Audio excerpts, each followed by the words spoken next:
his group. They were really good tonight, and they made it difficult on us. I think first off, I don't think anybody in our locker room is pleased with our performance or our play tonight.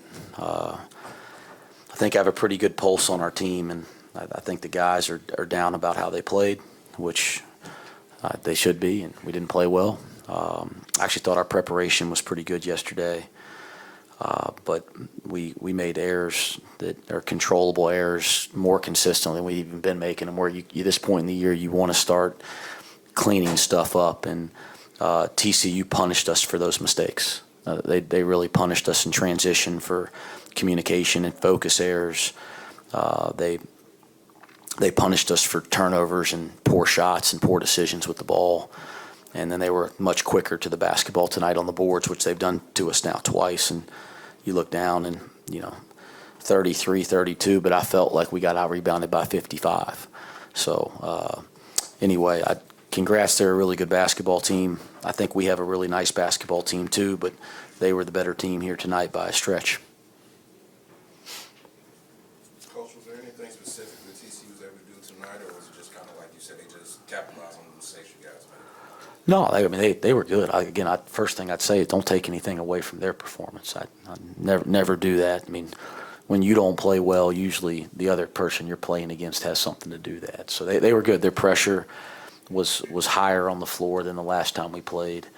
We got bogged down a little bit in ball screen coverages. We didn't have a punch and a push in transition. They were more physical to work for position, and they give them credit. I give them credit for all that. But we also did some things that aren't very good, and then they capitalized on them. And a lot of it was carelessness with the ball, or quick to a ball, or not communicating in transition, or a turnover, or long rebound, or bad shot. I mean, and that's how you look down and you give up. Gosh, I think they have 25 fast break points, on the stat sheet, and I never think they get that right when they do the stat sheet. It felt like more than that. Coach, you guys will be there for this game, and you almost lost to Houston. How do you get your team to refocus on the next game after this? Well, I think I got a high character group. I've never questioned that. They've never given me a reason to question their character, or their will, or their care for our team or our program, or wanting to compete. So now we didn't compete to the level we have to compete tonight, but I don't think it's a lack of want to. I got good guys, so I don't think there's any tricks to it. We gotta recover from this one. Got to learn from it, and we got to respond. This group's done a nice job of that throughout the year. It's going to be more difficult this time around, but I expect them to. You know this was going to be a tough trip. Do you scrap this game and just go on to Houston and look at that, or you take something from this? I think you take something from everything that you go through. I'd scrap it and move on. It's never quite been my mentality, so I'm not going to change now. But no, we got to learn from this one, and I think all of us, coaches, players included, got to look in the mirror and figure out what the heck we can all do to be a little better, because we weren't good enough tonight.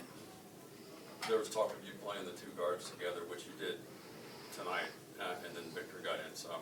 Is it something that's going to continue, or what's your assessment of how? I thought it was really good there in the first half. It kind of got us back, and I think we took the lead 23-20. And I thought they were really good at breaking down the defense and making some things happen, but wasn't as quite good there in the second half. But no, we believe in our guys. We're gonna keep playing with the guys that want to work, want to fight, that care, and I think we got a locker room full. So yeah, we're not going to get down on a guy because he didn't have one bad performance. But Vic had some better moments tonight, and we got to keep getting him in the right direction. Questions for John Newman? John, how do you react to this? Again, you knew this was a big trip coming up and coming off a tough one, and that this is the first game since Dayton that you guys have been beaten in double digits. You say how do I react to it? Yeah. Just try to take what I can learn as an individual, and take what we can learn as a group. Learn from it, and then just try to be better going forward. John, it seems like Miller was a lot more efficient this game compared to the first what did you see differently from him? Sure. I mean, I guess just making more shots. To simply put, he's always pretty aggressive. So I don't think that's anything different than what I was saying before. I just think he's just more efficient tonight, just making more shots. Most games you've been able to answer a run, and then tonight it kind of ran away there. Did you have a feeling that hey, we'll be right back in it, and then it just didn't happen? Yeah, I mean, I always think that we have a chance, and that's never gonna change. It's just like sometimes the game can get away from you. That's basketball. It happens sometimes, but with the group of guys that we got, I always think that we got a chance. So I can't sit here and say like I was expecting that or anything. I always think that we have a chance. Got time for two more for the group? Looking at the rest of the schedule going forward, what does it need to take for this Bearcats team to make the NCAA tournament?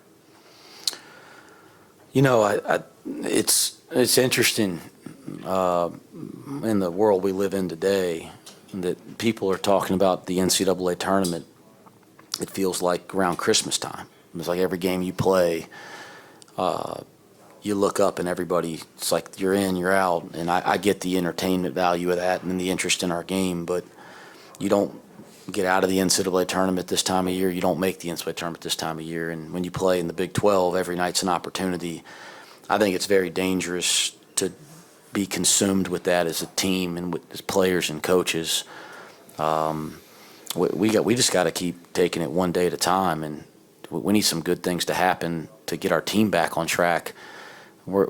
That's going to happen down the road. It's either going to happen or it's not going to happen, but that stuff's for entertainment, for the media, for fans. We can't do that. And the biggest concern I have as a coach is how hard that is for young people not to get caught up in it, because they're seeing it. As coaches, we can not look at our phones or have a mindset that's focused in on today, but young people are going to just get caught up in every single tweet and every single story and all that. And I think you got to teach them. That's part of my job, to stay in the moment, one day at a time, and keep working. And at the end of the year, if we've done our part, I think we have a team that's capable of playing in the NCAA tournament. But leave that stuff for the media, for show and all that. CJ Frederick's injury, is it longer term, short term? Do you have any idea? I really don't know. Honestly, I really don't know. He's not practiced this week. All right, thanks guys. Thanks.